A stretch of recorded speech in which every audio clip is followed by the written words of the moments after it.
Bab 1. Menjadi tulang punggung keluarga. Lacina Pov. Lacina, ya. Itulah namaku. Usiaku 25 tahun dan aku merupakan seorang tulang punggung keluarga. Aku hidup berdua bersama ibuku di desa terpencil jauh dari keramaian kota. Aku dari kecil sudah menjadi yatim setelah ayah meninggal karena sakit keras. Semenjak ayah wafat, ibu bertahan hidup dengan jualan gorengan keliling. Aminah, itulah nama ibuku. Adapun aku sendiri dulu itu selepas pulang dari sekolah suka membantu ibu berjualan gorengan. Selepas aku sudah dewasa dan kini aku bantu ibu jualan gorengan. Nah, siang hari itu aku lagi jualan gorengan keliling dan aku tidak mengetahui kalau ibu sedang ditagih hutang sama seorang pemilik warung secara keji. Ibu kening kepalanya didorong jari telunjuk si wanita tua itu. Jika kamu tidak sanggup bayar, jangan hutang melulu ke warungku, cercanya si wanita tua. Maaf Bu, jika nanti aku sudah punya uang, tentunya aku akan bayar hutang itu, ujar Aminah. Si wanita tua itu ngotot pada ibu. Sudahlah Aminah, aku bosan mendengar perkataanmu yang selalu bilang begitu di saat aku menagih ke kosan kamu, cercanya si wanita tua itu. Hingga dia tanpa ragu meludahi secara keji ke wajah ibuku. Cewi Hari, ibu hanya diam saja telah diperlakukan keji secara hina sama dia. Aku datang ke kosan, aku pulang waktu itu. Aku sungguh melihat apa yang telah si wanita tua itu lakukan pada ibu. Dengan cepat aku lempar makanan jualanku ke bawah lantai. Panjang RAK, tanpa ada rasa percuma. Yang ada di hatiku hanya ingin membalas apa yang telah dia lakukan pada ibu. Kurang ngejarer, batinku menggeram. Aku sudah berdiri di hadapan si wanita tua itu. Aku tarik rambutnya, dan aku tampar pipinya dengan kananku dengan kerasnya.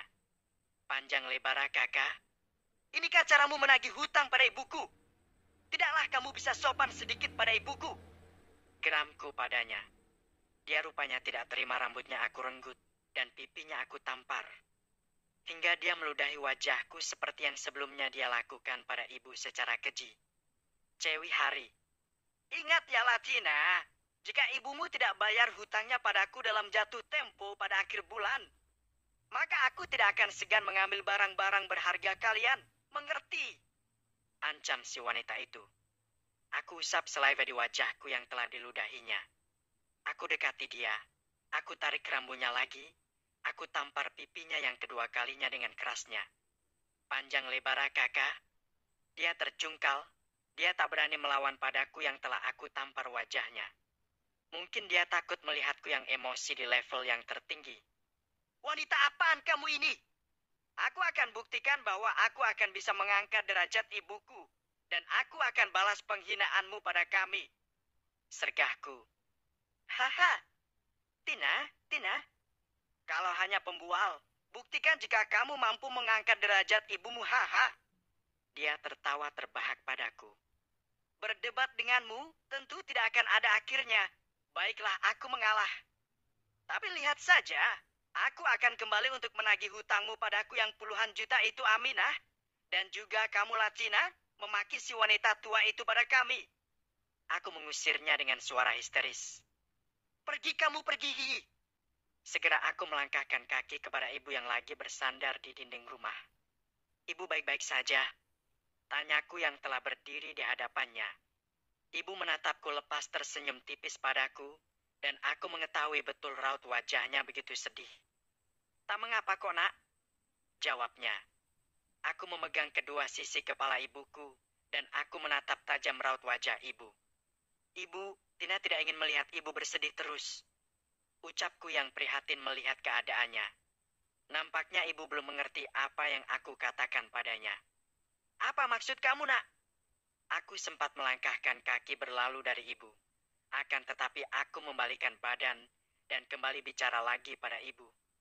Tina ini sudah bosan melihat ibu dan aku dihina terus sama mereka, Bu. Lagian pastinya sebentar lagi si pemilik kosan ini juga akan menagih pada kita secara hina. Bukankah sudah menunggak 5 bulan? Jelasku ungkapkan kekesalan di dalam hati ini. Esok harinya seorang wanita sekaligus si pemilik kosan datang ke kosan kami.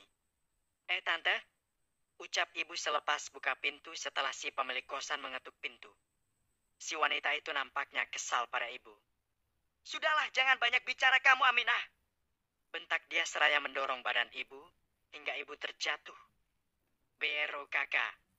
Ibu merintih. Aduh. Si wanita itu mendekati ibu. Dia tak sabar ingin segera uang bayaran kosannya dilunasi. Mana uang bayaran kosanmu yang sudah lama menunggak? Pinta si wanita itu mendesak. Ibu tak berdaya.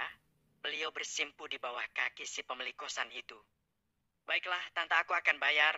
Tapi jangan dorong aku juga. Jadi pada berjatuhan makanan gorengan jualanku. Lontar ibu. Bodoh amat. Itu urusanmu, bukan urusanku. Bantah si wanita itu tak peduli atas apa yang telah dia lakukan pada ibu. Di pagi hari itu aku baru terbangun dari tidur. Lalu aku melangkahkan kaki keluar. Ada apa ini? Tanyaku setelah melihat ibu bersimpuh di bawah kaki si wanita pemilik kosan. Segera aku lari mendekati ibu, dan aku tarik badan ibu supaya jangan memohon secara hina pada dia. Ya ampun ibu, jangan seperti itu pada dia. Sementara pandanganku teralihkan melihat makanan jualan gorengan ibu yang pada berserakan di lantai. Ibu, katakan padaku, Bu, apa yang telah dia lakukan pada ibu? Tanyaku cemas.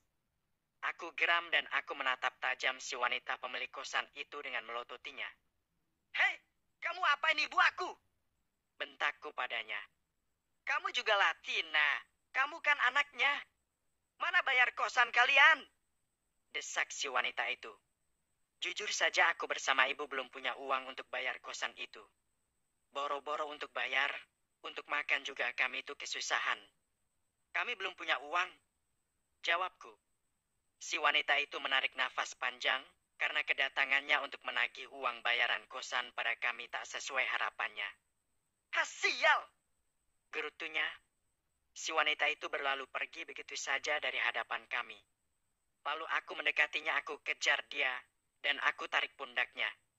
Kamu mau kemana, Tante? Tanyaku mencegahnya pergi dari sisiku. Dia rupanya tak terima pundaknya aku sentuh. Lepaskan tanganmu yang kotor itu.